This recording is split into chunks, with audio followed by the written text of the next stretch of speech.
Episode 1 उसके आसपास भी मत जाना। राजस्थान, उदयपुर। रात का वक्त। शमशान घाट।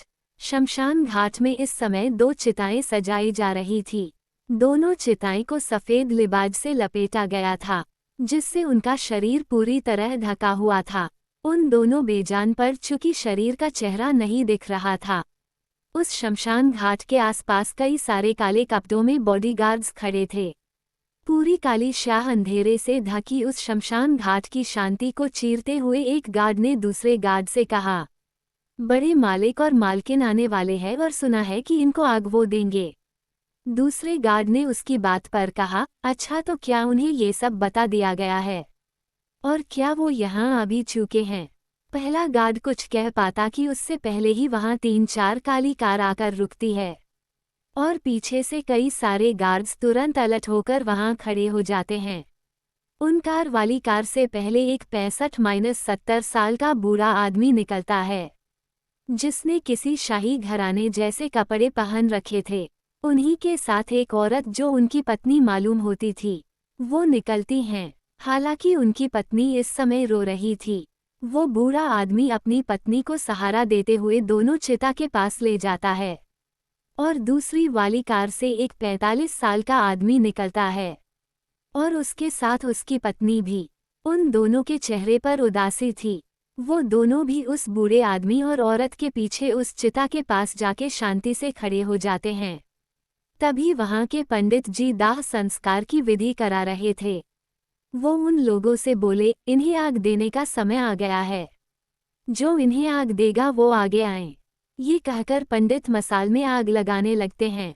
वहीं ये सुनकर वो बूढ़ी औरत रोने लगती है, तो दूसरी औरत उसे संभालने लगती है। वहीं पंडित जी की बात सुनकर वो आदमी उस बूढ़े आदमी से बोला, डैड, हमें ही भैया भाभी को आग दे देना चाहिए, क्योंकि आप तो उसकी कंडीशन जानते हो, इसलिए हमें नहीं लगता कि वो आ भी पाएगा, क्योंकि अभी तक जेठ नहीं आया है वापस। उसकी बात का वो बूढ़ा आदमी जो उसका पिता था वो कुछ कह पाता कि उससे पहले ही वहां एक और कार आके रुकती है। सब उस तरफ देखने लगते हैं और वहां कुछ अलग से गार्ड्स आते हैं जिन्होंने डार्क ब्राउन कलर के शूट पहन रखे थे। उन गार्ड्स को देखकर वो बूढ़ा आदमी, जिसका नाम रघुवेंद्र सिंह राजावत था, वो अपने छोटे बेटे अखिलेश सिंह राजावत के तरफ देखने लगते हैं। अखिलेश अपना सर हिलाता है उन्हें देखकर और फिर सभी उस कार के तरफ देखने लगते हैं, जिसका गेट एक गार्ड खोलता है और उसमें से एक काले कुर्ते पहने हुए एक 5 साल का लड़का अपने मुंह पर मास्क लगाए बाहर निकलता है।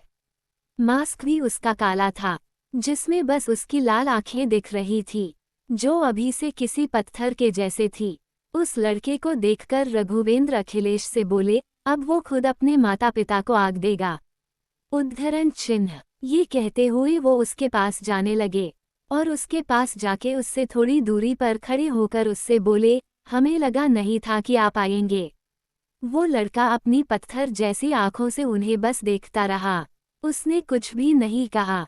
शायद रघुवेंद्र उस लड़के की आदत जानते थे, जिस वजह से उन्होंने कुछ नहीं कहा और उस लड़के से थोड़ा दूरी बनाकर चलते हुए उसे उन दोनों चिताओं के पास लेकर गए, जो उस 5 साल के लड़के के माता पिता थे। वो लड़का उन चिताओं को देखते हुए मशाल के तरफ देखता है। अखिलेश तुरंत उसकी बात समझते हुए मशाल पंडित जी के हाथ से लेकर उस लड़के से कुछ दूरी पर उस मशाल को रख देते हैं और उससे दूर खड़े हो जाते हैं। वो लड़का उस मशाल को जमीन से अपने हाथों से उठाता है और एक टक उन दोनों चिताओं को देखते हुए एक एक में आग लगा देता है। उसकी आंखें अभी भी लाल थी और चेहरे पर मास्क था। चिता अपने लौ से जले जा रही थी। उधर रघुवेंद्र की पत्नी सुभद्रा रोए जा रही थी। अखिलेश की पत्नी स्वर्णा उन्हें संभाल रही थी। रघुवेंद्र के भी आंखों में अब नमी थी। उनके आंखों के सामने उनके खानदान का बड़ा बेटा अमितेश सिंह राजावत और बड़ी बहू ईश्वरी जल रहे थे। वो लड़का उस जलती हुई चिता के आग की लपटों को देखते हुए अपनी आंखें बंद कर लेता है और कुछ समय बाद वो वापस अपनी आंखें खोलता है और पीछे मुड़ते हुए उस जगह से जाने लगता है, जिसे देखकर अखिलेश उसे रोकते हुए बोले, आप कहाँ जा रहे हैं? क्या आप वापस विदेश जा रहे हैं?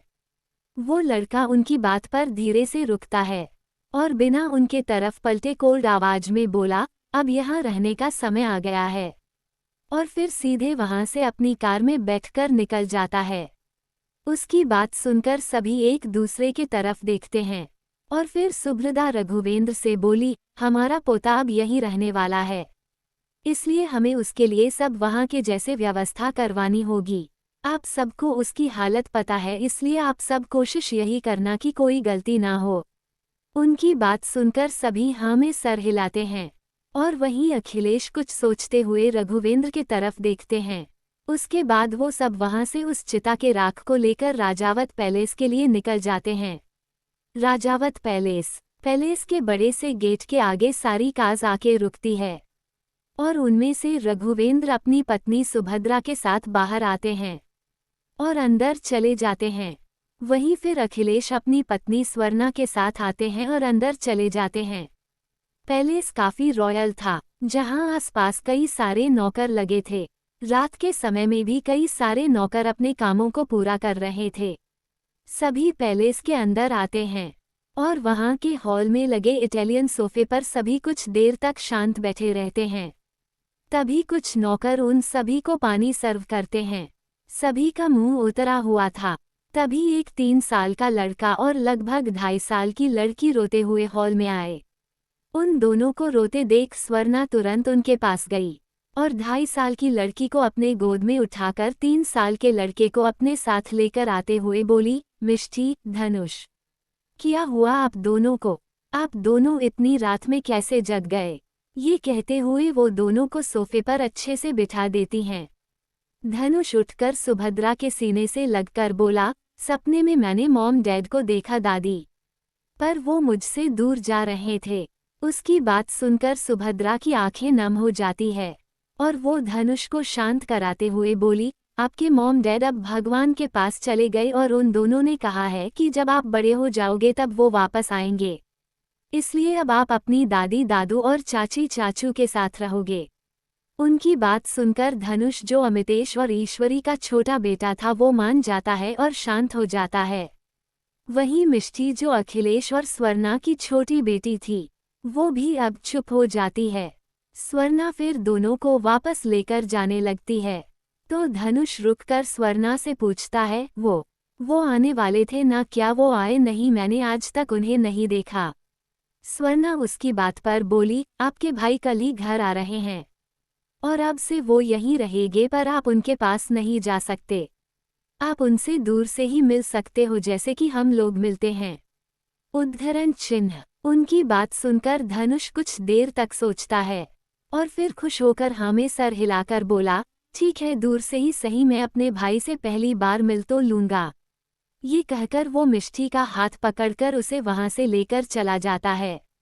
वहीं कल उसके आने की बात पर सभी सीरियस होकर सारी बातें एक दूसरे से डिस्कस करने लगते हैं और फिर सभी अपने अपने कमरे में चले जाते हैं।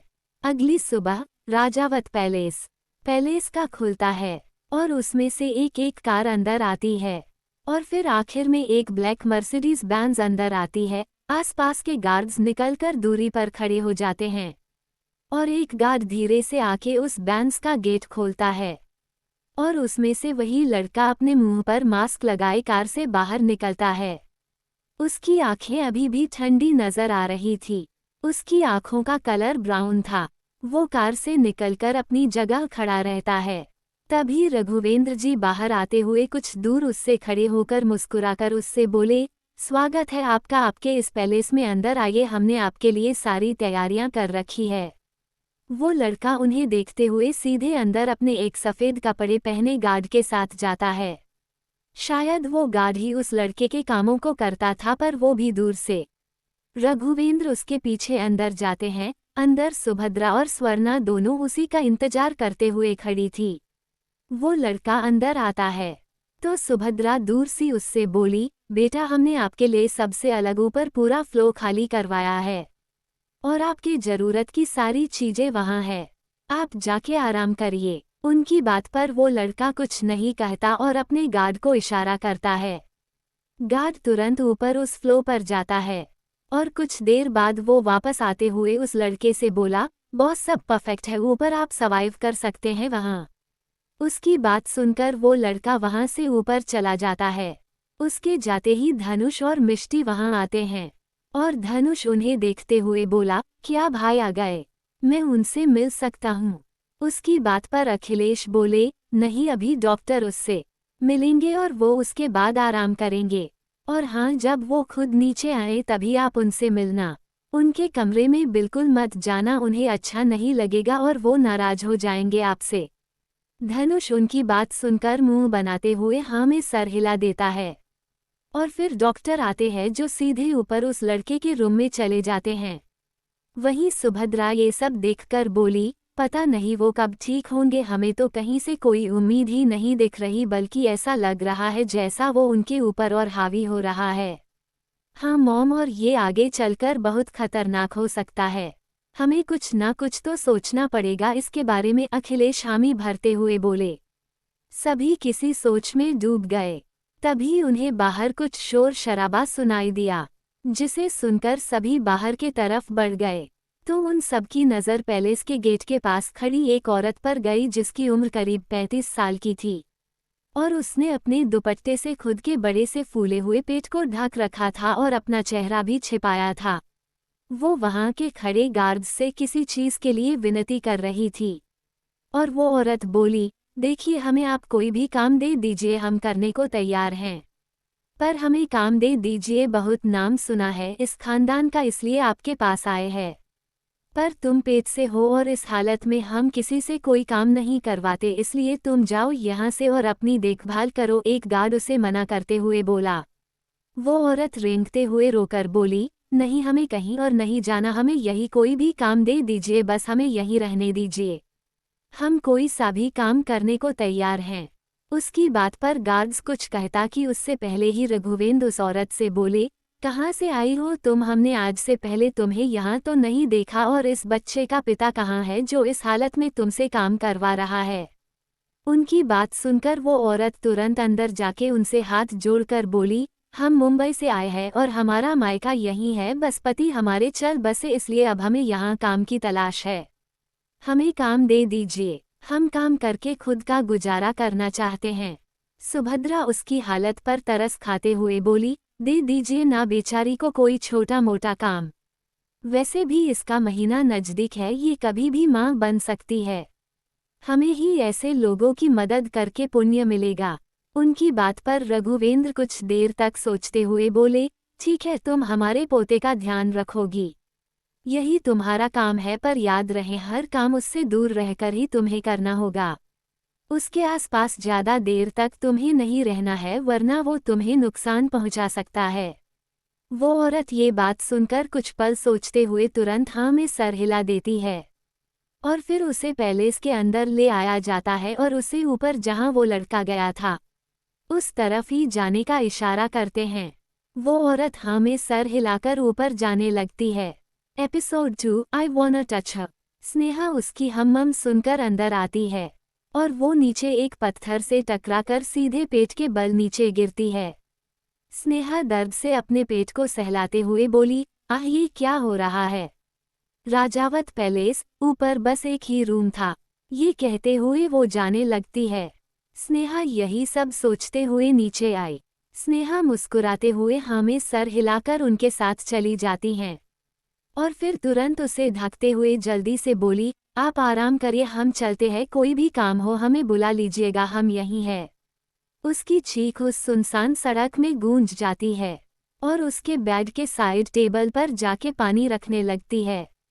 तभी वो लड़का खुद अपने ब्लैंकेट को फ्लो पर फेंकते हुए अपने जगह से खड़ा होता है। सुबह का वक्त, वहीं दूसरे तरफ, जिसे सिर्फ उस लड़के को ही दिया गया था, तो वो लड़का उसे रोकते हुए कोल्ड आवाज में बोला, उसे आप मुझसे दूर ले जा रही हैं, आप यहीं बैठिए मेरे सामने और उसे मेरे सामने ही रखिए। तो उसने देखा कि हॉल के दूसरे साइड में एक बड़ी सी रॉयल चेयर रखी थी जिस पर रघुवेंद्र सिंह राजावत बैठे थे। ये कहकर स्नेहा वहां से जाने लगती है और उसके नीचे लिक्विड और ब्लीडिंग शुरू हो जाती है। वहीं स्नेहा के करीब आने से उस लड़के के शरीर में अजीब झंझनाहट होती है। उस लड़के का गोरा चेहरा अब लाल हो चुका था और इस समय उसके रूम में डॉक्टर उससे दूरी बनाकर उसे चेक कर रहे थे। वो लड़का बेड पे लेटे हुए अपने उस हाथ को अपने चेहरे पर बार बार टच कर रहा था। वो औरत जो ऊपर की तरफ जा रही थी, तभी उसे टोकते हुए सुभद्रा ने कहा, रुको, और वो उसकी आंखें बंद होने लगती है। उनका रुतबा ही कुछ अलग लग रहा था। तभी वो लड़का उसे रोकते हुए बोला, रुकिए, और वो अपने मुंह से ब्लैंकेट हटाकर अपनी लाल नजरों से जैसे ही स्नेहा को देखता है।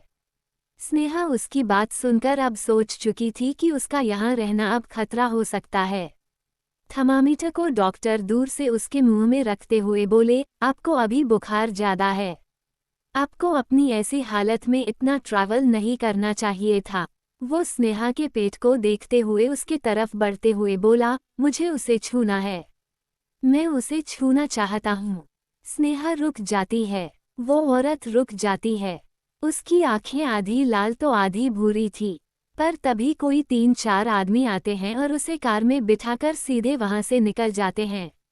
और वहीं उनके सामने कई सारे आदमी खड़े थे, जो उनसे किसी चीज को लेकर मदद मांग रहे थे, क्योंकि उस लड़के से स्नेहा को कोई बच्चों वाली वाइब नहीं आ रही थी। वैसे ही स्नेहा अपने पेट को पकड़ते हुए बोली, आह आह, प्लीज ऐसे मत करो, ऐसे तो तुम नहीं करते, और उसकी तरफ देखने लगती है। वो लड़का अपने मुंह से मास्क हटाकर और उनके तरफ सवालिया नजरों से देखने लगती है। वो उसी तरह अपने हाथ को अपने आंख पर रख लेता है। ये कहकर आखिरकार उस लड़के ने स्नेहा के पेट से वो दुपट्टा हटाया। क्या होगा अब स्नेहा के साथ? क्यों कर रहा है वो लड़का ऐसे? स्नेहा उस समय तो जबरदस्ती वहां उसी के सामने बैठ जाती है। और राघवेंद्र अपने छोटे बेटे अखिलेश से पैसों की कई सारी गड्डियां उन लोगों देने को बोल रहे थे। और कुछ देर बाद वो सो जाता है। तो सुभद्रा बोली, नाम क्या है तुम्हारा? उस थर्मामीटर को अपने मुंह में रखता है। ये कहकर वो अपने पेट को सहलाने लगती है। वो लड़का अभी भी उसके पेट को देखे जा रहा था, और उसके फूले हुए पेट जहां इस समय किक हो रहा था। जानने के लिए बने रहिए मेरे साथ। और वो लड़का उसके पेट को देखते हुए सूप पीने लगता है, जिसे वो दे भी रहे थे। वो औरत बोली, स्नेहा उस पर हाथ रख देता है। इसी तरह शाम हो जाती है, जो स्नेहा को काफी अजीब लग रहा था, जिसके अंदर से उसका बच्चा किक किए जा रहा था। उस लड़के के चेहरे पर अभी कोई इमोशन नहीं दिख रहा था। कुछ ही देर में सूप खत्म होता है। वो लड़का आगे बोला, मुझे उसे छूना है। स्नेहा ये सब देखते हुए दूसरे तरफ जाती है, और इसी के साथ अंदर किक करना भी बंद हो जाता है। बस उसका चेहरा इस समय बुखार की वजह से लाल था, और वो स्नेहा को उस लड़के के लिए सूप लेकर भेजा जाता है। और जात क्या है तुम्हारी? तुम्हारा खानदान क्या है? सुभद्रा उससे वापस से बोली। उस लड़के की नज़र स्नेहा पर पड़ने के बजाय सीधे स्नेहा के पेट पर पड़ती है। तो स्नेहा उस बाउल को लेकर तुरंत रूम से चली जाती है। क्या? स्नेह हैरानी में तुरंत बोली, जिसे स्नेहा सहलाते हुए शांत करा रही थी। उस लड़के के हाथ स्नेहा के पेट को हर जगह टच कर रहे थे। स्नेहा सूप लेकर ऊपर कमरे के तरफ जाती है और उसे नॉक करती है।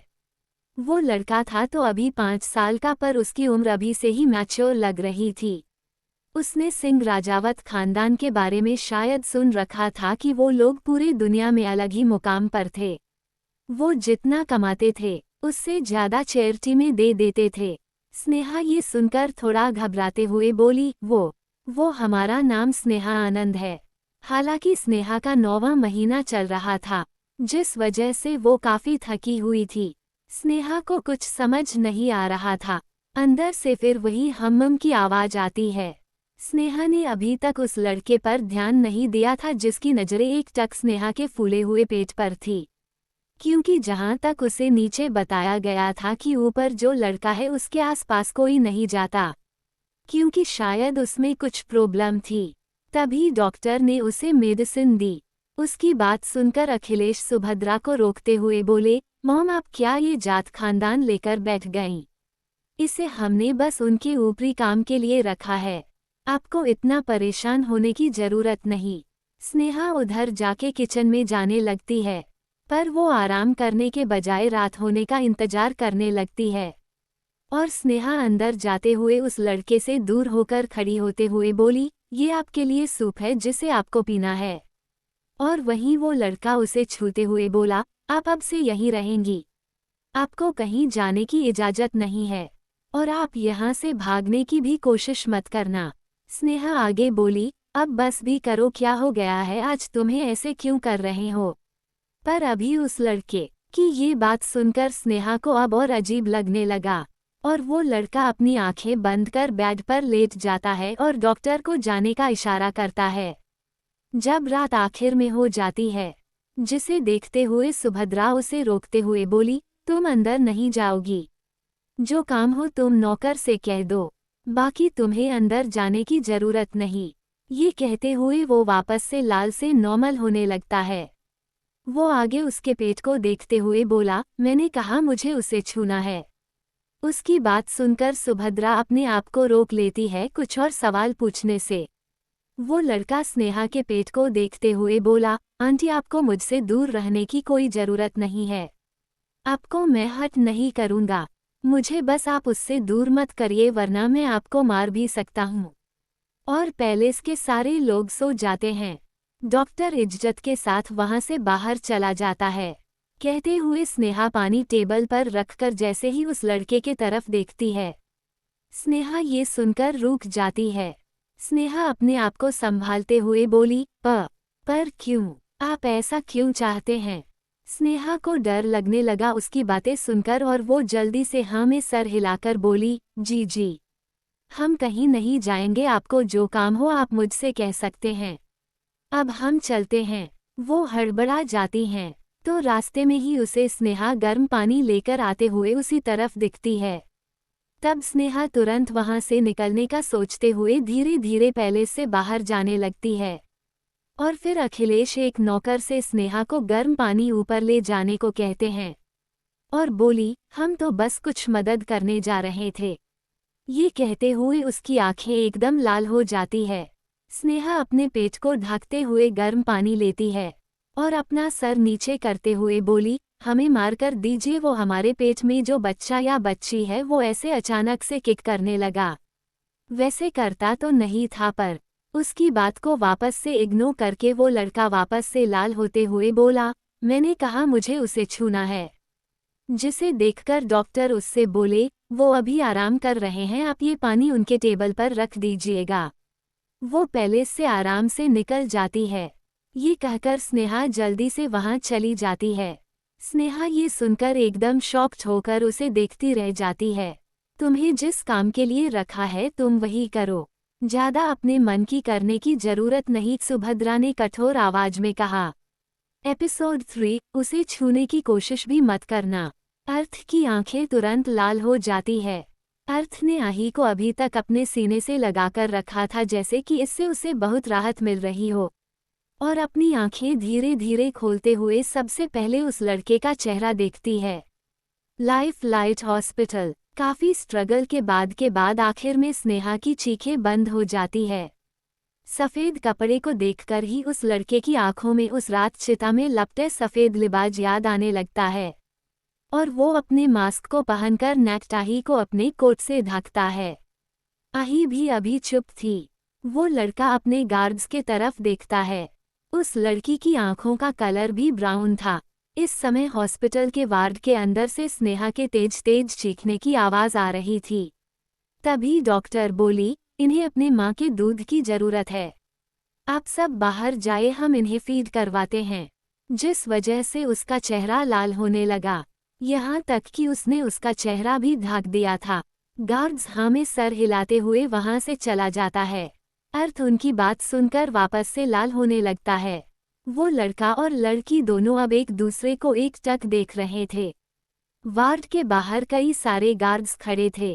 तभी एक गार्ड अंदर आते हुए कुछ दूर खड़ा हो जाता है। वो बिना रुके तुरंत अपने मास्क को अपने चेहरे से हटाता है।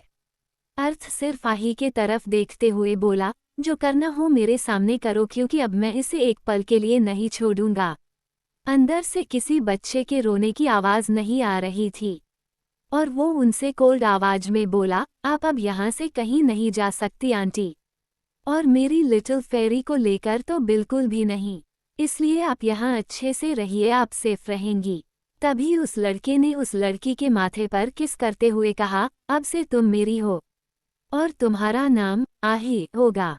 उद्धरण चिन्ह। अंदर स्नेहा की डिलीवरी हो रही थी और अपने टैब को ऑन करके अर्थ के टेबल पर रखता है और अपने हाथों से ग्लव्स को निकालकर उस बच्चे के शरीर से तुरंत वो सफ़ेद कपड़ा उतार फेंकता है।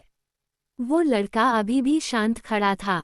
उसकी बात सुनकर सब फिर हैरान रह जाते हैं। स्नेहा के कराहने की आवाज़ पूरे वार्ड में गूंज रही थी। अर्थ उस टैब को उठाते हुए उसमें कुछ देखने लगता है।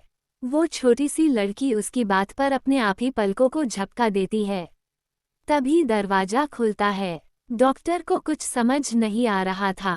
रघुवेंद्र के चेहरे पर गुस्सा साफ दिख रहा था। उसकी बातें सुनकर स्नेहा पागल होने वाली थी। अब उसकी आंखें लाल होती जा रही थी, जिसे देखकर वो लड़का उसे अपने सीने से लगा लेता है।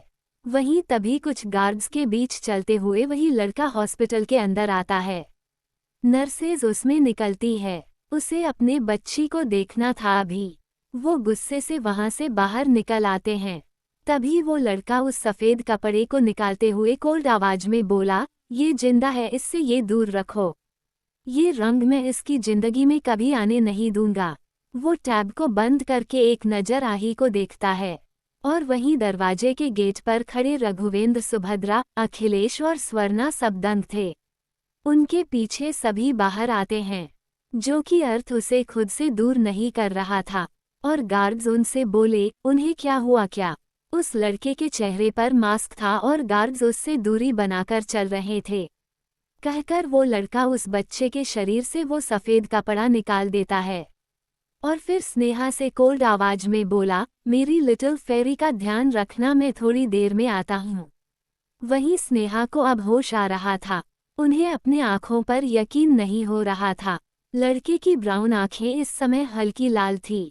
वो गार्ड ये कह ही रहा था कि वो लड़का सबको इग्नोर कर सीधे अंदर चला जाता है। स्नेहा हाथ जोड़ते हुए रोते हुए बोली, देखिए, हम आपके सामने हाथ जोड़ते हैं, हमें कम से कम अपनी बच्ची को देख लेने दीजिए, वो भूखी है। और वो जैसे ही वो उसे अपने गोद में उठाता है, वो चलकर आता है। ये कहकर वो आही के माथे धीरे से किस करता है। वो अपने हाथ से अपने पेट को सहलाते हुए चौंक जाती है। सुभद्रा रघुवेंद्र से हैरानी होकर बोली, हमारा पोता ठीक है, उसे कुछ हुआ क्यों नहीं किसी को छूकर? और उसने उसे गले लगाकर रखा है। ये आखिर हो क्या रहा है? अंदर स्नेहा इस समय बेहोश पड़ी थी। अर्थ ये सुनकर कुछ देर तक सोचता है। वैसे ही वो बच्चा जो एक लड़की थी वो तेज तेज रोना शुरू कर देती है और उठकर वार्ड से बाहर निकल जाता है और उस विप वार्ड के बाहर खड़ा होकर एकटक दरवाजे को देखने लगता है और जल्दी से अपनी आंखें खोलकर बोली, मेरा बच्चा कहाँ है? मुझे मेरा बच्चा चाहिए। और उसी के बिल्कुल बगल में ही एक छोटे से नाजुक से बच्चे को कपड़ों में लपेट कर रखा गया था। वो लड़का उसकी पहली बार आवाज़ सुनकर उसे बिना इमोशन बस एक टक देखता रह जाता है और फिर आही के तरफ देखते हुए उसके छोटे से होठों को छूते हुए बोला, little fairy, are you hungry? जिसके अंदर इस समय स्नेहा बच्चे को जन्म दे रही थी। स्नेहा उसके जाते ही धीरे धीरे उठकर अपने बेटी के पास जाती हैं। तभी रघुवेंद्र अपनी कड़क आवाज में उस लड़के से बोले, अर्थ, ये क्या कर रहे हैं आप यहाँ इन लोगों के साथ? उसे डर था कि कहीं उसने अपने बच्चे को खो तो नहीं दिया। बच्चे के रोने की आवाज़ नहीं आ रही थी। वो लड़का ऐसे बिना इमोशन के खड़ा रहता है और उसे तुरंत अपने सीने से लगाकर रोने लगती है। आही अभी सो चुकी थी, जिस वजह से उसने कुछ रिएक्ट नहीं किया। उस लड़की का चेहरा बहुत गोरा और लाल था। उसकी आंखें बड़ी बड़ी थी। तभी स्नेहा की नज़र बिल्कुल अपने सामने पड़ती है। वो लड़का जो सिंह राजावत खानदान का सबसे बड़ा पोता था। क्या होगा इनकी जिंदगी में, जो कि अभी रोने की वजह से बंद थी, जिस वजह से डॉक्टर परेशान होकर जैसे ही उस बच्चे को छूने के लिए उठाने गए, जिसे देखकर अर्थ बोला, वो अभी भूखी नहीं है और वो सो रही है, इसलिए आप उसे डिस्टर्ब मत करिए।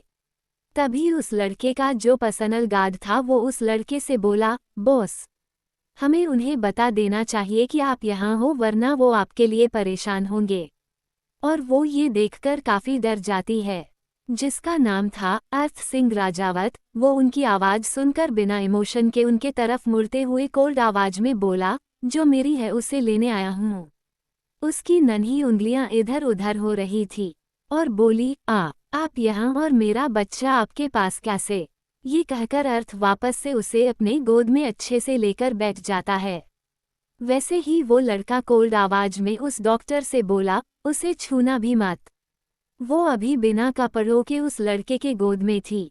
उसकी बात सुनकर सब उसे हैरान होकर देखने लगते हैं। स्नेहा बस एकदम परेशान हो चुकी थी। ये कहकर वो लड़का खुद चलकर बेड के करीब आता है। अब ये आपका नहीं है, इसलिए आप इसे मेरा कहना जल्द से जल्द बंद कर दीजिए। ये मेरी है और ये मेरे पास ही रहेगी। अर्थ एकदम ठंडी आवाज में उन्हें देखते हुए बोला। Episode 4, will she stay with you earth? तभी स्वर्णा के पास किसी का कॉल आता है। आही अर्थ की एक उंगली को अपने नन्ही उंगलियों में फंसाई थी और वो जैसे ही उसके गालों को टच करने को हुआ वैसे ही पीछे से अर्थ कोल्ड आवाज में बोला, तुम्हारी हिम्मत कैसे हुई यहाँ आने की? स्वर्णा बोली, धनुष बेटा अर्थ आने ही वाले हैं, आप बस थोड़ा सा इंतजार और करें। हॉस्पिटल, जिससे आही चुप हो गई थी और जैसे ही आही को वो स्नेहा से लेकर अपने गोद में लेता है, जिसे देखकर वो मुस्कुराते हुए रूम में चली जाती है। अर्थ ऐसे ही चुपचाप उसके साइड बैठा उसे देखता रहता है और दूध पी रही थी। वैसे ही स्नेहा सोफे पर बेजान होकर लुढ़क जाती है। स्नेहा आही को अपने सीने से लगाए रोए जा रही थी। धनुष मुंह बनाते हुए मिष्टी के साथ वापस खेलने चला जाता है। अर्थ की आवाज सुनकर धनुष तुरंत अपने हाथ पीछे ले लेता है। सुभद्रा वहीं सोफे पर बैठकर किसी सोच में पड़ जाती है। कुछ ही देर में एक गार्ड आके अर्थ से बोला, बॉस कार रेडी है। अर्थ एक उन्हें देखता रहता है। तभी कई सारी कार पैलेस के बाहर रुकती है। ये दर्द किसी और ही बात का था जो उसकी आंखों से बह रहा था और तुरंत पलटते हुए अर्थ से स्माइल करते हुए बोला, भाई वो मुझे आपसे मिलना था और मैं जब यहाँ आया तो यहाँ मैंने इसे देखा, ये कितनी क्यूट है, क्या इसे आप यहाँ लाए हो? तब तो मैं इसके साथ खेलूंगा और हम दोनों। अर्थ उसे कपड़े पहनाकर वापस से अच्छे से लिटाकर उसके दोनों गालों को चूम लेता है। अर्थ अपना मास्क पहनता है। उधर अर्थ आही को रूम में ले जाकर अपने बेड पर सुला देता है। सभी घर वाले गेट के तरफ देखने लगते हैं। स्नेहा की आंखें अब हमेशा के लिए बंद हो चुकी थी। वो आही के सोते हुए छोटे से चेहरे पर हर जगह चूमने लगती है और खुद वॉशरूम चला जाता है। अर्थ की आंखें वापस नॉर्मल होने लगती है और आही को पूरा कवर करके अपने गोद में उठा लेता है। उसकी आंखों में अलग ही डर सा था। तो वहां अर्थ आही को गोद में लिए गार्ड्स के बीच आ रहा था। गेट आउट और दोबारा इसके पास भी मत आना, समझे तुम? अर्थ धनुष की बातों को बीच में रोककर चिल्लाते हुए बोला। अर्थ आही को स्नेहा से दूर ले जाके अपने सीने से लगाते हुए बोला, अब तुम्हारे लाइफ में सिर्फ मैं ही हूँ आही, इसलिए अब तुम हमेशा मेरे साथ रहोगी। और वार्ड से बाहर निकल जाता है। आही अब दूध पीते हुए सो चुकी थी। तभी अर्थ के रूम का दरवाजा धीरे धीरे खुलता है। स्नेहा आही को अपना का दूध पिलाने लगती है। आही को अर्थ के साथ ऐसे आराम से सोया देख धनुष का मुंह बन गया। उसके पीछे सारे गार्ड्स दूरी बनाकर चल रहे थे। अर्थ उसी के साइड बैठकर अपना टैब ऑन करता है और एक सर रूम के अंदर झांकते हुए इधर उधर देखता है। ये कहते हुए अर्थ अपने गार्ड्स से इशारा करते हुए बोला, इन्हें ले जाइए यहाँ से। और अर्थ को इतना कंफर्टेबल देख आही भूखी थी, जिस वजह से दूध पाते ही आही जल्दी जल्दी च की आवाज से दूध पीने लगती है और उसमें कुछ काम करने लगता है और वो डरते हुए तुरंत वहां से चला गया। तभी पीछे से मिष्टी बोली, भाई क्या आपको दिखे वो? और अर्थ अपने गोद में एक दिन की आही को लेकर चल रहा था। गार्ड स्नेहा के मरे हुए शरीर को उठाते हुए है और वहां से लेकर उसे सीधा शमशान चले जाते हैं। स्वर्णा धीरे से अखिलेश से बोली, मुझे तो कुछ समझ नहीं आ रहा है कि ये अर्थ ऐसे किसी को छूने से ठीक कैसे है। अब तक इन्हें रैशेस हो जाने चाहिए थे, पर देखिए ये सब क्या हो रहा है। बाहर मिष्टी खड़ी थी, अर्थ बाहर निकलता है। इसी तरह दिन बीत रहे थे। स्नेहा उसके चेहरे को सहलाते हुए किसी गहरी सोच में डूब जाती है। धनुष, जिसका सर रूम के अंदर इधर उधर नाच रहा था, तभी उसकी नज़र बेड पर सोई आही पर जाती है। स्नेहा इस दुनिया से जा चुकी थी अब। तो एक गार्ड आकर कार का गेट खोलता है। उसके चेहरे पर इस समय कई तरह के भाव थे। धनुष मिष्टी का हाथ पकड़कर उसे वहां से ले जाते हुए बोला, चलो मिष्टी, जब अर्थ भाई उस लिटिल के साथ नहीं होंगे तब मैं तुम्हें उससे मिलवाऊंगा। वो बहुत अच्छा हंसती है। अर्थ की कंडीशन आही के पास रहने से ठीक रहती और आही जैसे ही थोड़ी दूर होती अर्थ बेकाबू हो जाया करता। जो चादर से कवर थी पर वो कसमसा रही थी। अखिलेश स्वर्णा की बात सुनकर अर्थ को ध्यान से देखने लगे। आही दूध पीते पीते ही सो जाती है। अर्थ उसमें आही को लेकर बैठ जाता है। आही तभी उठ जाती है और तेज तेज रोने लगती है। अर्थ सबको नजरअंदाज कर आही को लेकर ऊपर के तरफ जाने लगा। धनुष को समझ नहीं आता कि बेड पर छोटा सा क्या है जिस वजह से वो धीरे धीरे बेड के तरफ बढ़ता है। घर वालों ने अर्थ से कई बार बात करने की कोशिश की पर अर्थ उन्हें कोई टाइम नहीं देता था और कार सीधे सिंह राजावत पैलेस के तरफ चल देती है। अर्थ अपने साथ लाए दूध की बोतल को आही के मुंह में धीरे से लगाता है और स्नेहा उसे दूध पिलाने के बाद उसे अपने सीने से लगाए ऐसे ही अपना सर दीवार से टिका देती है। मिष्टी ने सब सुन रखा था जिस वजह से उसने हाँ में सर हिलाया और उसके साथ चली गई। पर तभी सुभद्रा उसे रोकते हुए बोली, अर्थ, क्या आप इन्हें अपने साथ रखने वाले हैं? पहले तो आही नहीं पीती उससे, और जब वो ब्लैकेंट को हल्के से हटाता है और उनके पीछे गार्ड्स की कार चलने लगती है। धनुष और मिष्टी कभी भी आही से मिल पाते थे क्योंकि अर्थ आही को खुद से दूर नहीं करता था और अपनी आंखें बंद कर लेती है। वहीं अर्थ के चिल्लाने से आही ने रोना शुरू कर दिया था। सिंह राजावत पैलेस में, पर अर्थ वापस से उसके मुंह में बोतल लगाता है। तब वो देखता है कि आही अपनी ब्राउन और बड़ी बड़ी आंखों से इधर उधर देखते हुए कसमसा रही थी। अर्थ बिना पीछे मुड़े कोल्ड आवाज में बोला, मेरी है तो मेरे साथ ही रहेगी ना, और ना किसी को उसके पास आने देता था। कुछ ही देर बाद अर्थ अपने गार्ड से वापस आता है। अर्थ उसके पास गया और उसके कपड़े जल्दी जल्दी निकालते हुए उसके पूरे शरीर को टिश्यू से साफ करने लगा। कहकर अर्थ आही को लेकर ऊपर चला जाता है और उसके दोनों नन्हे हाथों को अपने एक हाथ से पकड़ लेता है। इस समय रघुवेंद्र के चेहरे पर गुस्सा था। वो अपने बड़े से रॉयल चेयर पर बैठे कुछ सोच रहे थे। इसी तरह आज 5 साल बीत चुके थे। धनुष के चेहरे पर बड़ी सी स्माइल आ जाती है आही को देखकर। अर्थ वार्ड के अंदर आता है तो उसकी आंखें तुरंत लाल हो जाती है। अर्थ की आंखें बेहद लाल हो चुकी थीं और आही फिर सुबकते हुए दूध पीने लगती है। वहीं सभी घर वाले के चेहरे के भाव बदल जाते हैं अर्थ की बात सुनकर। सुभद्रा, स्वर्णा और अखिलेश तीनों वहीं खड़े थे और वो धीरे आही को हंसाते हुए बोला, ओ, तुम तो कितनी छोटी और क्यूट हो। क्या तुम्हें भाई केपटाउन से लाए हैं? क्या तुम भाई के साथ रहोगी?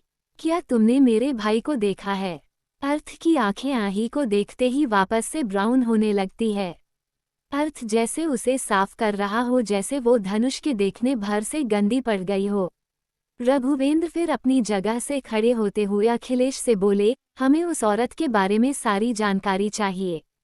कहाँ रहती थी, क्या करती थी, इस बच्ची का कोई बाप है या ये नाजायज है? सारी जानकारी हमें चाहिए। एपिसोड 5 साल बाद और बाप रे, ये कितना डेंजरस दिख रहा था। वो लड़का अपने सीट से उठता है, जबकि वो स्कूल लड़की और लड़कों दोनों का था। वैसे ही पीछे से एक लड़की जो लगभग 7 साल की थी। उसकी बात सुनकर एक लड़की बोली, अरे पहले तुम अच्छे से बोलना सीख जाओ, तब हमारा मुंह तोड़ना आई बड़ी मॉनिटर बनने वाली। आही उसे रोता देखकर हंसने लगी और हंसने से उसके गालों पर डिंपल पड़ने लगे। 5 साल बाद जानने के लिए बने रहिए। उदयपुर। आही उस लड़की की बात सुनकर चिढ़ जाती है। आही टेबल की बुक निकालकर उसे पढ़ने लगती है। वो पीछे से उसे बिना छुए रोकते हुए बोली, अही रुक जाओ। तुम्हें पता है ना कि तुम किसी को टच नहीं कर सकती। और तुम्हें ऐसी लड़कियों से तो बात करने की जरूरत ही नहीं। चलो अब, वरना अगर उन्हें पता चला तब तो तुम गई। उस लड़के की उम्र 10 साल की थी, पर उसकी हाइट और उसका ऑरा देखकर किसी बड़े आदमी के जैसे लग रहा था।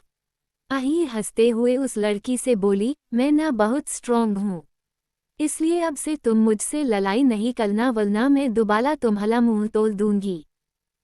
सुबह का वक्त, वहीं दूसरी तरफ, और गुस्से से अपने पेंसिल बॉक्स से इरेजर निकालकर खींच के उस लड़की के सीधे मुंह पर मारती है। कहते हुए आही मिस्टी के तरफ देखती हैं। वो जब अपने जगह से उठकर बाहर के तरफ जाने लगता है। 7th क्लास में ब्लॉसम किंडरगार्टन, वो 5 साल की लड़की जो कोई और नहीं आही आनंद थी, और स्माइल करते हुए बोली, चलिए मिष्टी दी अब चलते हैं। और बोलती है, चुप रहो तुम, मैं बहुत अच्छी हूँ, तुम बुली हो और तुम बोलना सीखो, समझी। तो रास्ते में थोड़ी दूरी बनाते हुए एक लड़का उससे बोला, हेलो, क्या हम दोनों फ्रेंड्स बन सकते हैं? तुम यहाँ हमेशा अकेले ही रहते हो, तो क्या हम दोनों। ग्राउंड एरिया, उस क्लास में शांति थी। वो उस लड़की की तरफ मुड़ती है। मिस्टी अपना सर हिलाते हुए उसे वहां से ले जाते हुए बोली, अही आज तुम्हारा स्कूल में पहला दिन था ना, और तुमने पहले ही दिन ये सब कर दिया। अगर उनके शिकायत गई तो। टीचर चुपचाप पढ़ा रहे थे। वो लड़का बस एक नज़र उसे देखता है। उस ग्राउंड एरिया में कई सारी लगभग 5-6 साल की लड़कियां किन्हीं 2 लड़कियों को घेरे खड़ी थी। कहते हुए आही और भी अपने इरेजर को उन लड़कियों पर फेंकने लगती है। आही का रंग गोरा और हल्का लाल था। उसकी आंखें ब्राउन थी, जो बड़ी बड़ी थी। उस क्लास में सिर्फ लड़के थे। वो लड़कियां इधर उधर भागने लगती है, और वो लड़का चुप हो जाता और उसके सामने से हट जाता है। वो छोटे बच्चों का स्कूल था जो एक बड़े स्कूल से अटैच था। ये सुनकर आही प्यारा सा चेहरा बनाते हुए मिस्टी से बोली, दी फिर मैं ना घर जाते ही कहीं छुप जाऊंगी, तो वो मुझे ढूंढ ही नहीं पाएंगे।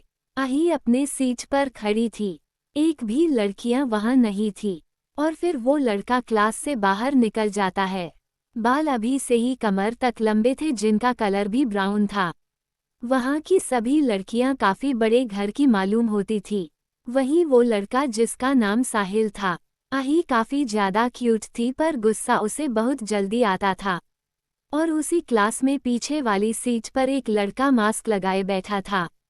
उसकी बात सुनकर मिस्टी उसे घूरते हुए बोली, अच्छा, और तुम घर उन्हीं के साथ जा रही हो, भूलो मत ये।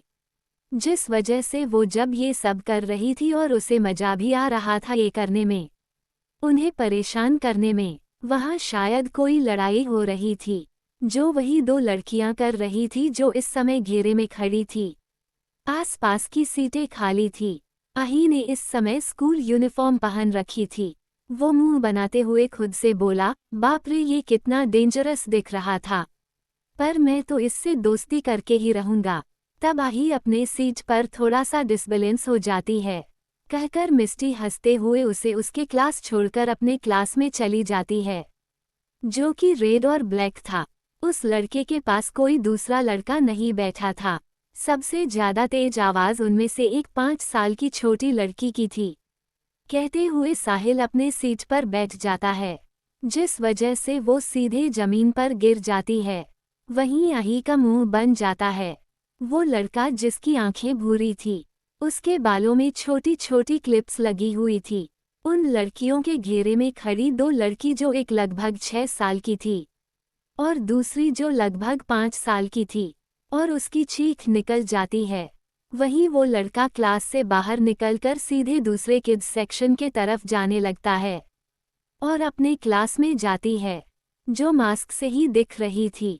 आही मुड़कर अपने सामने खड़ी लड़की को देखते हुए मुंह फुलाकर बोली, मिस्टी दी, मैंने पहले लड़ाई नहीं कली, इसने पहले मुझसे लड़ाई कली, इसलिए मैं इसे पीटना चाहती हूँ। आप उनसे मत कहना कि मैंने किसी को छू लिया, ठीक? उसे ऐसा लगता है कि वो जमीन पर गिरी थी, जिसका पीछे से सिर्फ अभी कमर तक ब्राउन कलर की 2 चोटी दिख रही थी, पर इस समय उसकी आंखें हल्की लाल थी। वहाँ आही अपने क्लास ओवर हो जाने के बाद जहाँ एक तरफ उसके क्लास में सारे बच्चे एक साथ बैठे थे, पर वो किसी की गोद में गिरी थी। वो छोटी लड़की दूसरी वाली लड़की पर चिल्लाते हुए बोली, तुम चुड़ैल हो, जो मुझे कह रही हो? तुमने मुझे पहले गिलाया, मैं तुम्हारा सर फोड़ दूंगी। वहीं आही को 5 सीट अकेले दी गई थी। वो एक नज़र बोर्ड पर देखता तो एक नज़र टैब को। ये कह के आही बिना मिस्टी की बात सुने तुरंत पीछे मुड़ती है। अपने सीट पर खड़ी होकर सभी लड़कियों से बोली, सुनो सुनो गर्ल्स, आज से मैं इस क्लास की मॉनिटर हूँ, इसलिए तुम सब लोग अब से मेरी बात मानोगी, ओके? और चीखते हुए डर से अपनी आंखें बंद कर लेती है। जो इस समय उसके डेस्क पर स्टैंड पर लगा था और तेज मुक्का जो उसके छोटे से हाथों में बना था। आही फर्स्ट सीट पर बैठी थी, उसके आसपास कोई भी नहीं बैठा था। ये कहते हुए वो छोटी लड़की जैसे उस लड़की की चोटी पकड़ने को हुई, और वो इंसान जिसने उसे अपने गोद में पकड़ रखा था वो एकटक उसे घूर रहा था और उसमें कुछ शो हो रहा था। वो सीधा सामने वाली लड़की के मुंह पर मार देती है। आही की ये बात सुनकर सभी लड़कियां उसे घूरने लगी, क्योंकि शायद वो सीटें जानबूझकर खाली करवाएगी गई थी। एपिसोड 6 आ फर्स्ट किस। ये कहते हुए अर्थ जोर जोर से आही के हाथों को टिश्यू से रगड़ने लगता है। आही धनुष को धनु भाई बुलाती थी। जब वो 2 साल की थी तब से ही, जिस वजह से उसकी आदत अब हो चुकी थी। आही ये सुनकर जल्दी से अच्छे बच्चे की तरह तुरंत चुप होकर हाँ में सर हिला देती है। आही की आंखों में भरे आंसू उसके गालों पर गिर जाते हैं। आही अपने सामने खड़े इंसान को देखकर छोटा सा मुंह बनाकर रोने लगती है। आही वापस से डरते हुए रोने लगती है।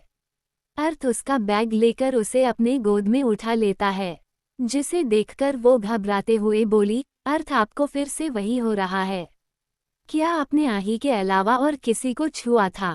और वो चुप होकर बस अर्थ को देखती रहती है, और वो लड़का आगे कुछ भी कहता उससे पहले ही पीछे से कुछ दूरी पर प्रिंसिपल आके खड़े हुए, और वो इंसान उसे अपनी हल्की पर चुकी लाल आंखों से देखते हुए बोला, क्या हो रहा था यहाँ?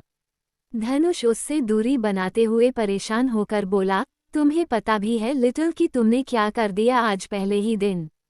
आही उसके सीने पर अपना सर रखकर आंखें बंद कर लेती है और सुबकते हुए बोली, मेरी गलती नहीं है, उस बुली लड़की ने मुझे गिलाया था।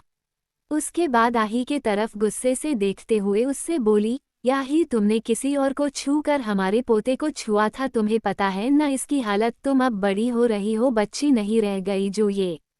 करीब 50 सेकंड के बाद अर्थ आही के होठों को छोड़ते हुए धीरे से बोला, मेरे अगेंस्ट मत जाया करो आही।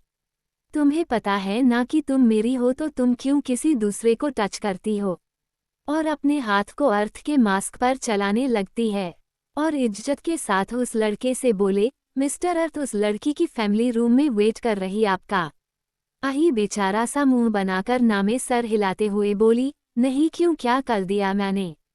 ये कहकर वो लड़का आही को सीट पर बिठाकर उसे आसपास जल्दी जल्दी चेक करने लगता है।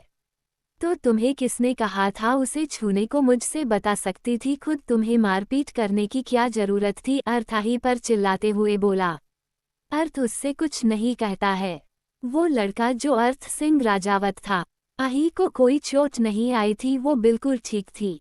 आही अपने होठों को अपने जीभ से टेस्ट करते हुए धीरे से बोली, आपके लिप्स इतने गरम क्यों है? बस, मुझे जो भी हो रहा है वो मैं खुद हैंडल कर लूँगा। आप सबको अपने ऊपर ध्यान देना चाहिए, ना कि मेरे। ये कहते हुए अर्थ आही को लेकर वहाँ से सबको इग्नोर कर चला जाता है। तुमने आज जिस लड़की के साथ सुबह लड़ाई करी थी उस लड़की को अर्थ भाई ने स्कूल से निकाल दिया। अब उसकी फैमिली और वो लड़की यहाँ से जा रहे हैं, धनुष मुंह बनाते हुए बोला, और उसे लेकर सीधे अपने कार में बैठता है और उसके हाथों को और तेज साफ करने लगा। वो इमोशनलेस आवाज में बस हम कहता है। आही सुबकते हुए धीरे धीरे बोली, वो मुझे लगा कि मैं गिर गई इसलिए मुझे रोना आ गया। आही तेज तेज रोने लगी। ड्राइवर कार स्टार्ट कर वहां से चला जाता है। अर्थ उसकी बात सुनकर उसे एकटक देखने लगता है। वहीं सभी घरवाले के चेहरे पर गुस्सा था। धनुष का रंग गोरा था और आंखें काली थी। और आही को वहां बैठाकर क्लास से बाहर निकल जाता है। कहते हुए आही उस लड़के के शर्ट को पकड़ लेती है और वापस से हल्के से उसके होठों पर किस करता है। वहीं धनुष और मिष्टी भी अपने कार में एक साथ बैठ जाते हैं। अर्थ जैसे जैसे आही के हाथों को साफ कर रहा था उसके चेहरे पर सुकून आ रहा था, जिसे सुनकर आही के चेहरे पर बड़ी सी स्माइल आ गई और वो अपने सीट से उठकर खुश होते हुए बोली, मेरे मिस्टर डेविल ने बहुत अच्छा किया उस बुली लड़की के साथ। मैं तो डांस करूंगी खुश होके। उसके क्लास से बाहर जाते ही आही वापस से सीट पर खड़े होकर सभी क्लास की लड़कियों से एटीट्यूड में बोली, देखा तुम सब ने मेरे पास मेरा डेविल है जो मुझे हमेशा बचा लेते हैं, इसलिए तुम सब अब से मेरी बात मानोगी वरना मैं अपने डेविल से शिकायत कर दूंगी। जाहिर सी बात थी कोई आही को पसंद नहीं करता था सिवाय मिस्टी और धनुष के। और सीधा सिंह राजावत पैलेस के ओर निकल जाते हैं। आही दोबारा हैरानी में बोली, अली ये तो अब गलम नहीं है। वो लड़का आही के आंसू को साफ करते हुए उसके चेहरे को सहलाते हुए कोल्ड आवाज में बोला, इससे पहले भी कुछ हुआ था और मुझे सब सच बताना आही वरना तुम्हें पता है मैं कैसी सजा देता हूँ। उसका चेहरा लाल से वापस नॉर्मल हो रहा था। कुछ समय बाद अर्थ आही को रूम में लाकर उसे सोफे पर बिठाकर जल्दी जल्दी अपना मास्क उतारता है। अर्थ आही के चेहरे को स्निफ करते हुए धीरे से बोला, क्योंकि अब तुम्हारे अंदर से मेरी फ्रेग्रेंस आ रही है, इसलिए मैं नॉर्मल हो रहा हूँ। पर आही के हाथ अब लाल हो चुके थे। कहते हुए आही अपने चोटी को इधर उधर खुश होकर घुमाने लगती है। आही ये सुनकर घबरा गईं। अर्थ आही का हाथ पकड़े कार से बाहर निकलता है। वहां की लड़कियां जो अर्थ के ठंडे भाव को देखकर ही थोड़ा सब डर गई थी। आही अर्थ को डरते हुए देख रही थी। अर्थ आही के हाथों को छोड़ते हुए गहरी गहरी सांस लेने लगता है। धनुष उसे देखते हुए बोला, खुश मत हो, डांट शायद तुम्हें भी पड़े इसलिए बचने का बहाना ढूंढो लिटिल। ये कहते हुए अर्थ आही को अपने गोद में बिठाकर उसके सर को सहलाने लगता है। अर्थ के हाथों में लाल रैशेस पड़ने लगे थे और वापस से उसकी आंखों में आंसू आ गए। और जब उन लोगों ने आही को अर्थ के साथ देखा तो उन लोगों ने फिर आही की बात मानते हुए उसे अपना मॉनिटर बना लेती हैं। आही अपने हाथ पकड़कर रोती रहती है। अर्थ जब अपना मास्क उतारता है तो उसके होठ पूरी तरह लाल थे जिसे अर्थ ने अपने होठों से चबाया था। अर्थ के चेहरे पर ठंडे पसीने आ रहे थे। ये कहकर धनुष वहां से चला जाता है और सुबकते हुए धीरे से बोली, पहले जब मैं क्लास में आ रही थी तब एक लड़की ने मुझे पहले घुला फिर गिलाया और फिर मुझ पर हंसने लगी, इसलिए मैंने उसका मुंह तोड़ दिया। अब वो लो लही है। बस इतना ही किया मैंने। पहले सच्ची में। और आही की बॉडी को खुद के बॉडी से टच कराए रहता है जिससे कि अर्थ का ऑरा वापस से नॉर्मल होने लगता है। उसका चेहरा भी रोने से लाल हो गया था। आही ये सब देखकर काफी खुश हो जाती है, पर अर्थ भावहीन था। अर्थ अपने शर्ट के स्लीव को फोल्ड करके, वहीं आही ये सुनकर मुंह बनाते हुए वापस बैठ जाती है और अपने सीट पर बच्चों के जैसे हंसते उछलने लगती है। अर्थ अपने हाथों के रैशेस को टिश्यू से साफ करने लगता है। आही चुपचाप ऐसे ही बैठी रहती है उसकी गोद में क्योंकि उसकी आदत थी शुरू से अर्थ की गोद में रहने की। ड्रॉ से टिश्यू लेता है और पाउट बनाकर कुछ सोचने लगती है। आही अपने चोटी को घुमाते हुए उसके पीछे पीछे पैलेस के अंदर आ रही थी। तभी उसके क्लास में कोई एक और लड़का छुपकर आता है। अर्थ की पूरी बॉडी एकदम हीट हो चुकी थी जैसे कोई रिएक्शन कर रहा हो उसकी बॉडी में।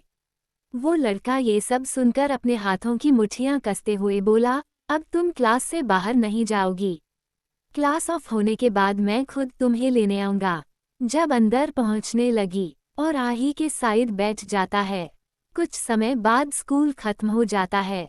तभी अर्थ के टैब पर एक नोटिफिकेशन आता है, एपिसोड 7 ए गुड नाइट किस, और अपने रूम में सीक्रेट तरीके से बने स्टडी के अंदर चला जाता है।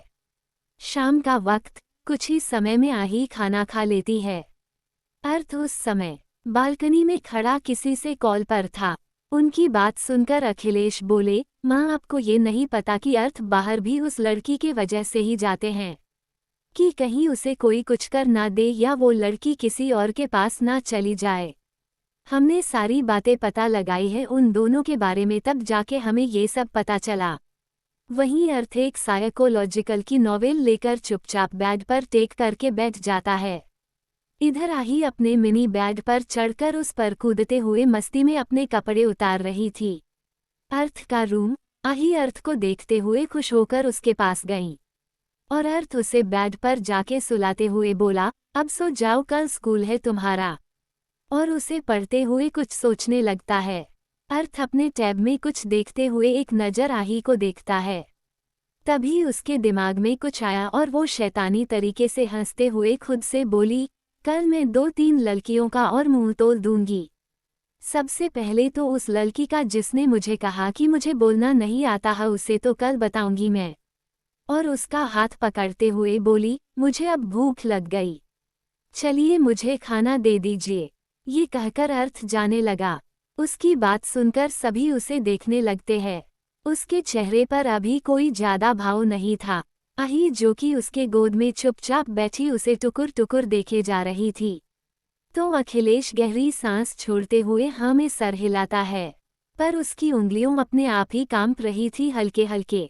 अर्थ जिसके चेहरे पर कोई एक्सप्रेशन नहीं था अभी जिससे वो बात कर रहा था, पार तभी आही उसके हाथ को पकड़कर धीरे से बोली, पर मुझे गुड नाइट किस्सी चाहिए।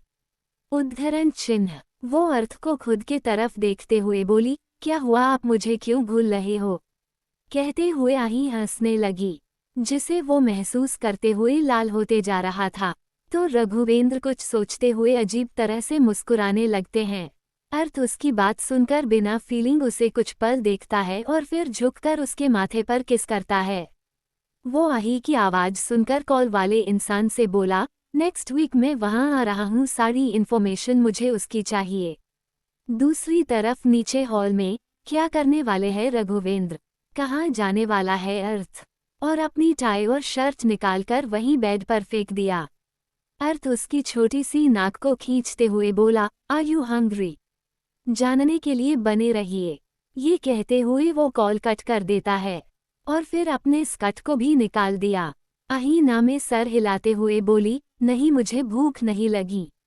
क्या आपको लगी है? रघुवेंद्र अपनी हेड चेयर पर बैठे गुस्सा से बोले, अर्थ बिल्कुल पागल हो गए हैं उस नाजायज लड़की के पीछे।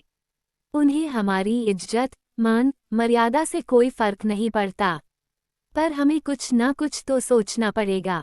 ये सब हम बिल्कुल सहन नहीं कर सकते। पर आही अपनी नाक सिकोड़ते हुए बोली, अली यहाँ नहीं जहाँ थोड़ी देर पहले किया था मिले इस पे।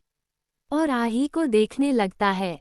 उसके बाद वो अपने छोटे से कपबोर्ड के पास गई और खुद के लिए एक ब्लैक कलर का फ्रॉक निकालती है। कहते हुए आही अपने होठों पर जीभ फेरने लगती है। अर्थ गहरी सांस लेते हुए उसे अपने गोद में उठाकर अपने रूम के दूसरे पार्ट में जाता है, जो कि उसका ही हाथ पकड़े उसे ही देख रही थी। अर्थ उसे घूरने लगता है। आही को ब्लैक कलर ज्यादा पसंद था, बिल्कुल अर्थ की तरह। सुभद्रा उन्हें पानी देते हुए बोली, आप पहले शांत हो जाए, हम अर्थ से अच्छे से बात करेंगे, वो हमारी बातें जरूर सुनेंगे। आपको अभी कुछ करने की जरूरत नहीं है। अर्थ झुककर धीरे से उसके गालों पर किस करते हुए बोला, लेट्स गो।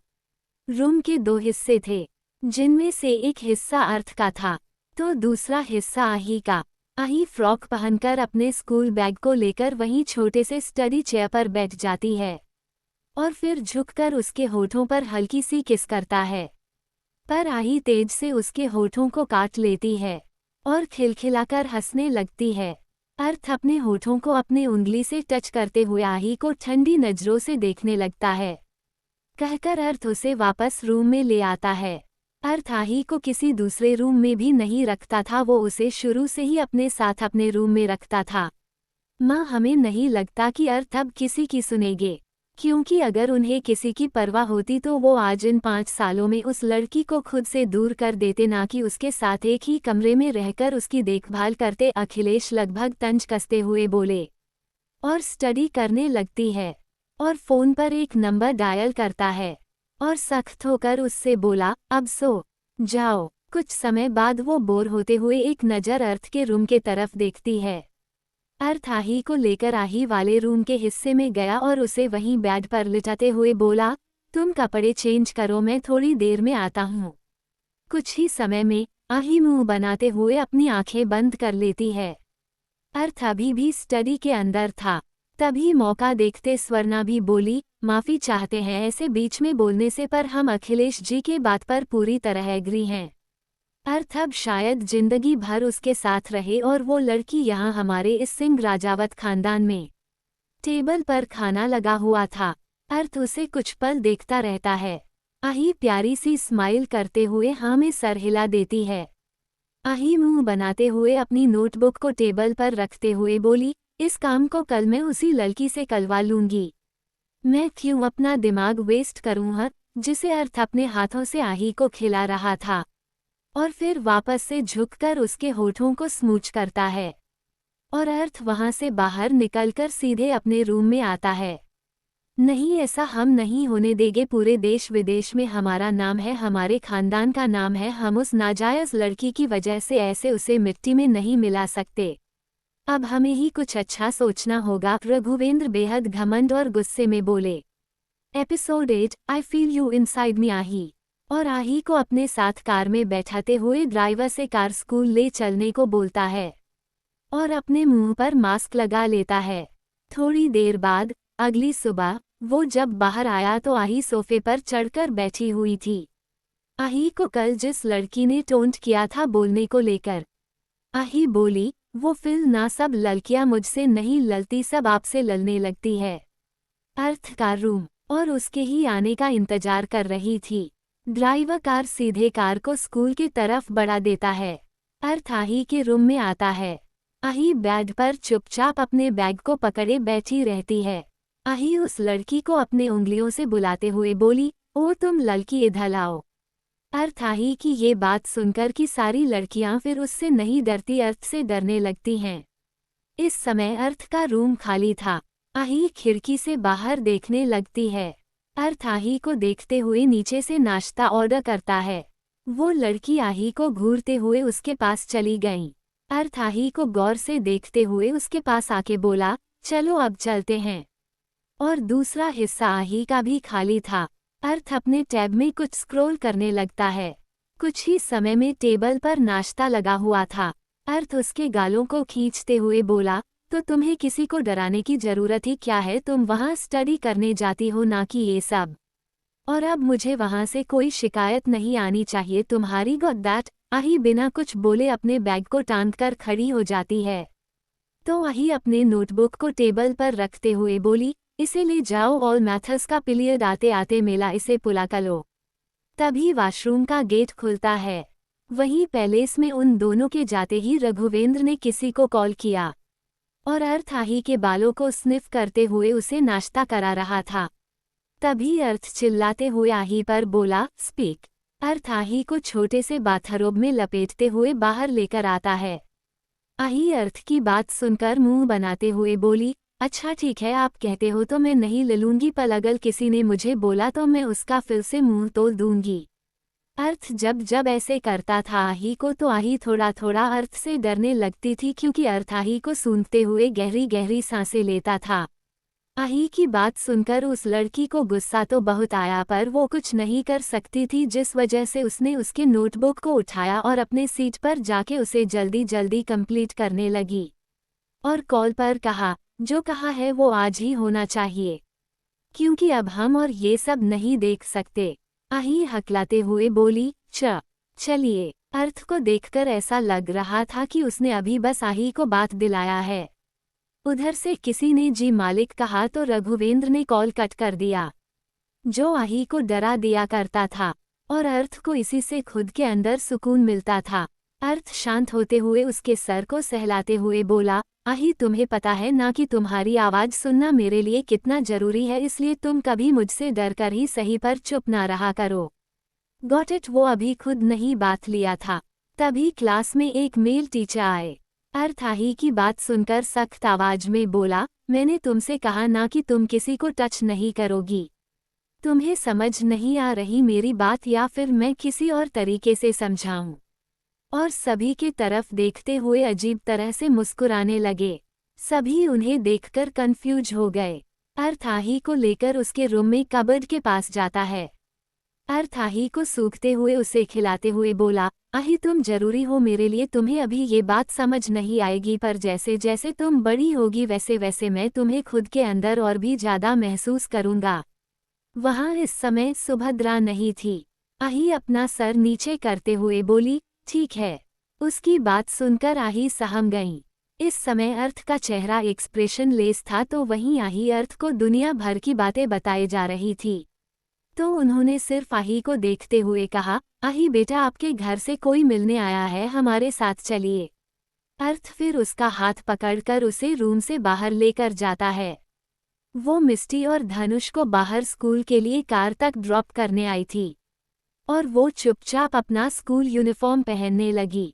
कहते हुए अर्थ अपने चेहरे को आही के चेहरे से टच करता है, जिसे अर्थ बस हम्म कहते हुए सुन रहा था।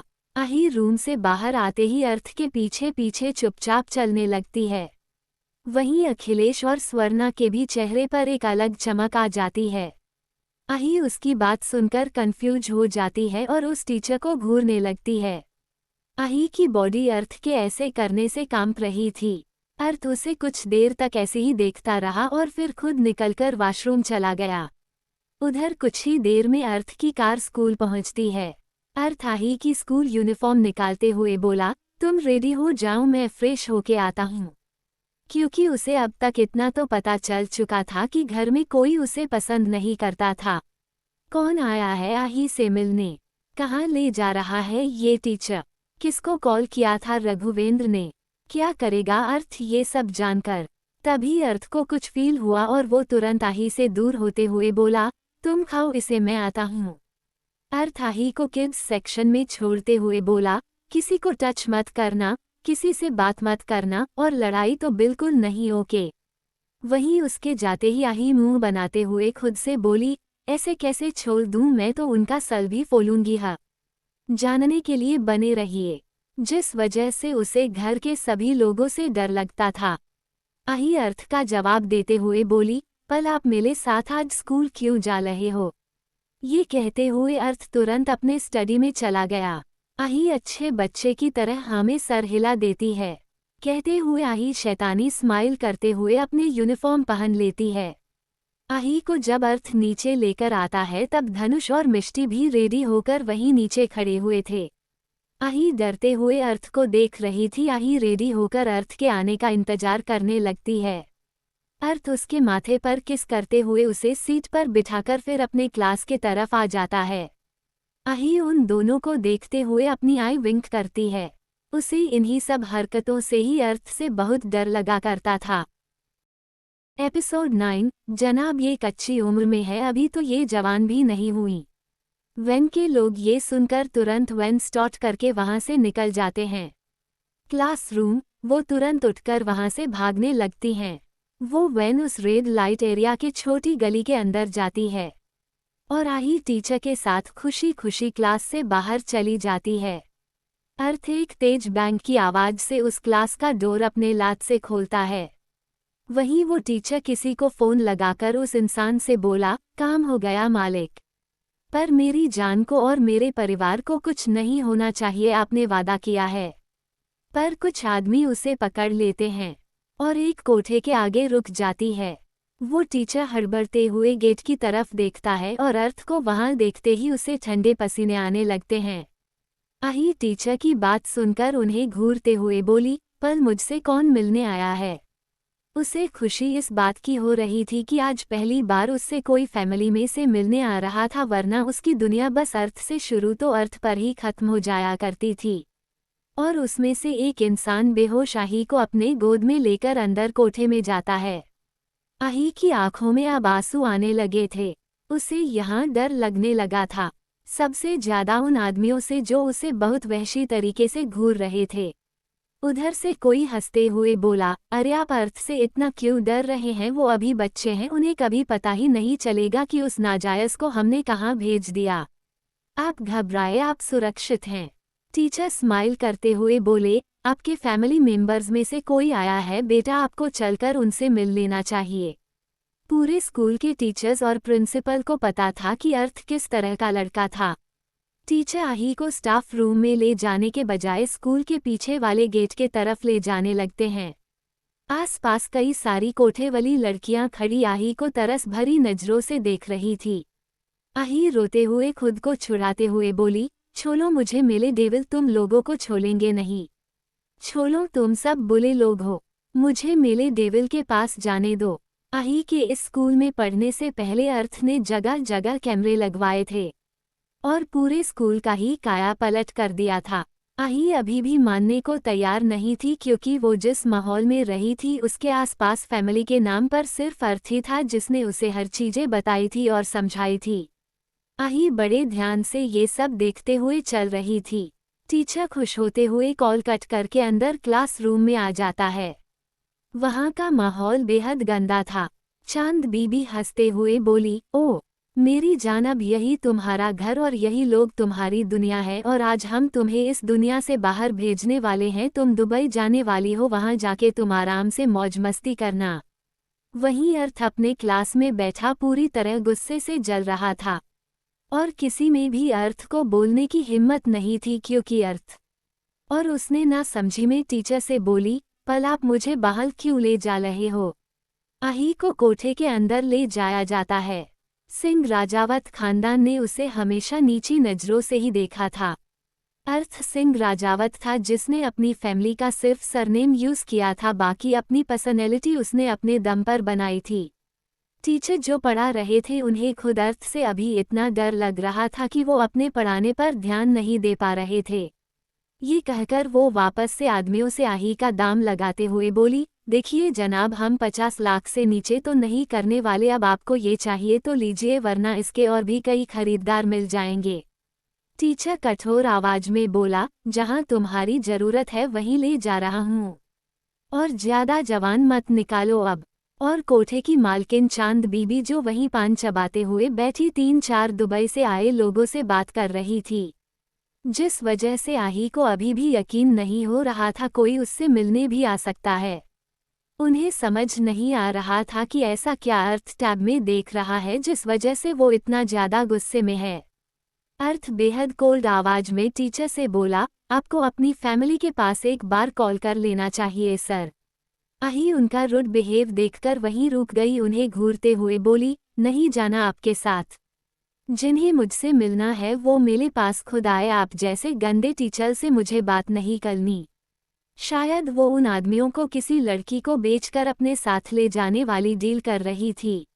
आही को कुछ न कहता देख टीचर वापस से बोले, मिस्टर अर्थ ने ही कहा है कि आप बाहर जो आए हैं उनसे जाके मिल सकती हैं। चांद बीबी अभी इतना बोली ही थी कि किसी की उस जगह आवाज गूंजी। अर्थ अपने टैब को वहीं छोड़कर अपने सीट से उठता है। फैमिली का नाम सुनते ही टीचर घबराते हुए बोले, उन्हें क्या हुआ? आपने तो कुछ 5 करोड़। तभी आही को लेकर वो लोग पहुंचे। अर्थ का नाम सुनकर आही ने कहा, अच्छा तो डेविल ने कहा है तो ठीक है चलिए। ये कहकर आही वहां से जाने लगती है। साहिल डरते हुए उससे बोला, पार्टनर कहीं तुम बाहर जा रहे हो? शायद चांद बीबी आही का ही इंतजार कर रही थी। अर्थ उन्हें हाथ दिखाकर रोकते हुए बोला, जो आपने किया उसका जवाब दिया मैंने, दैट्स ऑल। चांद बीबी आही का दाम 5 करोड़ सुनकर एक खुशी और चमक के साथ गेट की तरफ देखती है तो उनकी आंखें वहीं जम जाती है। ये कहते हुए आही बिना ज्यादा सोचे अपने डेस्क से उठ गईं। साहिल को अर्थ से दोस्ती करनी थी, क्योंकि साहिल ने अभी तक किसी से दोस्ती नहीं की थी। वहीं वो टीचर जो अब तक पीछे वाले रास्ते पर आ चुका था, वो आही को जबरदस्ती अपने गोद में उठा के बाहर ले जाते हुए बोला, इतनी छोटी हो और तेवर तो किसी रानी के जैसा है तुम्हारा, पर बहुत जल्द तुम अपनी हद में आओगी। जिस वजह से आही के आते ही चांद बीबी खुश होकर उन आदमियों से बोली, ये देखिए जनाब, आ गई हमारी बेहद कीमती अमानत। अब आप इसे देखकर ही उसका भाव लगाइए। कहकर अर्थ उस क्लास से बाहर निकल जाता है। पर उठते हुए वो उस लड़की से बोली जो उसका होमवर्क कर रही थी, किसने लगाई है आही की 5 करोड़ की बोली? क्या ले जाएंगे ये लोग आही को यहाँ से दूर? और अर्थ का ऑरा देखकर साहिल को बहुत अच्छी फीलिंग आती थी, जिस वजह से वो अर्थ से दोस्ती करना चाहता था और वो सीधे स्कूल से बाहर अपने गार्ड्स के साथ चला जाता है। आही उससे बोली, तुम लड़की मेले आने से पहले मेला काम हो जाना चाहिए, समझी। जानने के लिए बने रहिए। आही को अब तक होश आने लगा था। आही उससे खुद को छुड़ाते हुए अपने छोटे हाथ पैर चलाते हुए बोली, छोलो मुझे छोलो, मैं तुम्हारा मुंह तोड़ दूंगी। गंदे टीचर छोलो। वहीं अर्थ उसकी बात पर अपनी लाल आंखों से देखता है।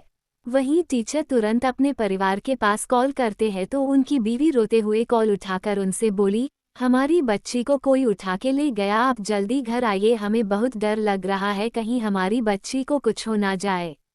आही ने जब अपनी आंखें खोली तब वो चांद बीबी के बगल लेटी हुई थी और चांद बीबी उन आदमियों से उसका दाम लगाते हुए बोली, जनाब ये अभी कच्ची उम्र में है, अभी तो ये जवान भी नहीं हुई, इसलिए हम इसके पूरे 50 लाख लेंगे, क्योंकि ऐसी नस्ल आपको कहीं नहीं मिलने वाली। अर्थ के चेहरे पर अभी भी मास्क था। आही अभी सिर्फ 5 साल की थी, वो उस 45 साल के आदमी के आगे इस समय चींटी के जैसे थी जिसे वो टीचर जबरदस्ती उठा के एक वैन के पास ले गया। एपिसोड 10, ये मत सोचिएगा कि आप सब अब खुश रह सकते हैं। धनुष थोड़ा डरते हुए बोला, वो चाची, मैंने मिस्टी को हर जगह देखा, छुट्टी के समय पर मिस्टी मुझे कहीं नहीं मिली और फिर मैं वापस यहाँ आ गया, मुझे लगा कि मिस्टी शायद वापस पैलेस आ गई हो। अर्थ एक्सप्रेशन लेस होकर हमें सर हिलाता है और वहाँ कई सारे गार्ड्स आही के कार के आसपास खड़े करके वापस उस कोठे के अंदर जाता है। आही सिसकते हुए अपनी आंखें बंद कर लेती है। वहीं अर्थ जब अंदर आता है तो अर्थ के गार्ड्स ने अब तक आही जैसी कई सारी छोटी छोटी लड़कियां जिसे चांद बीबी बेचने वाली थी, सभी को वो सारे बाहर निकालते हैं। वो छोटी छोटी बच्चियों के आंखों में आंसू थे, उन्हें भी किडनैप किया गया था और अपने माँ बाप से दूर करके ऐसे बेचा जाने वाला था। कुछ ही देर में उनकी कार पैलेस के बाहर आके रुकी। अर्थ आही को गोद में उठाते हुए कार से बाहर निकला और उसे लेकर अंदर गया। अंदर काफी खुशनुमा माहौल था। रघुवेंद्र और बाकी सब किसी बात को लेकर खुश नजर आ रहे थे, पर जब अर्थ आही को लेकर पैलेस के अंदर एंटर हुआ तब सबकी नजरें उस पर टिक गईं और सुभद्रा को छोड़कर बाकी सभी के चेहरे के भाव बदल गए।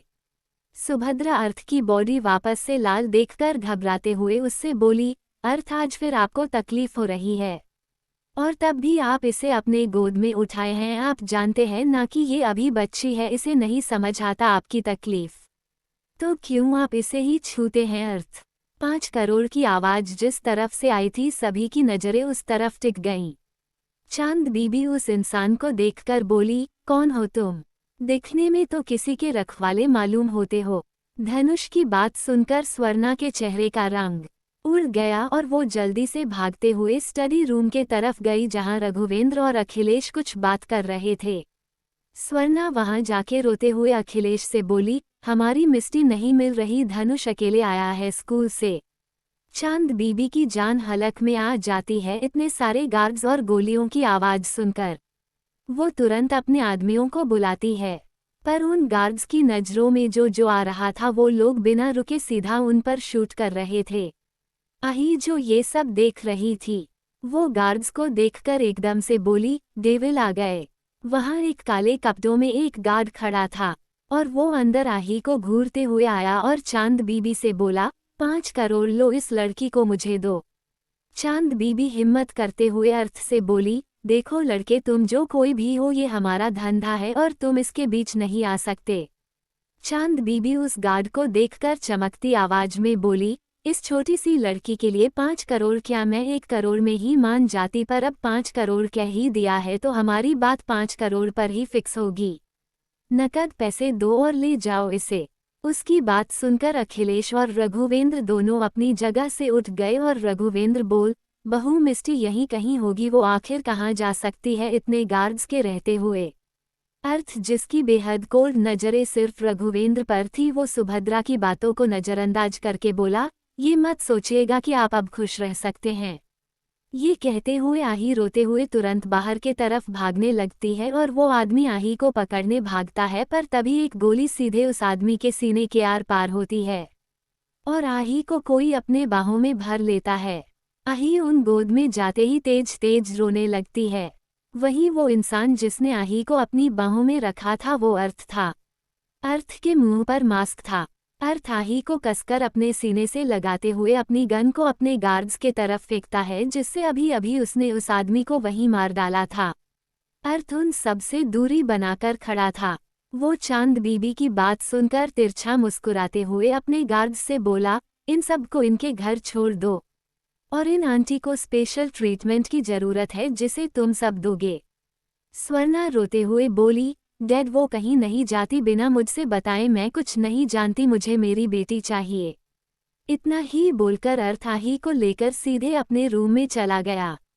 वहीं सुभद्रा को उसकी बात समझ नहीं आई और वो रघुवेंद्र के तरफ देखने लगी, जिनके चेहरे पर हल्का घबराहट साफ दिख रहा था।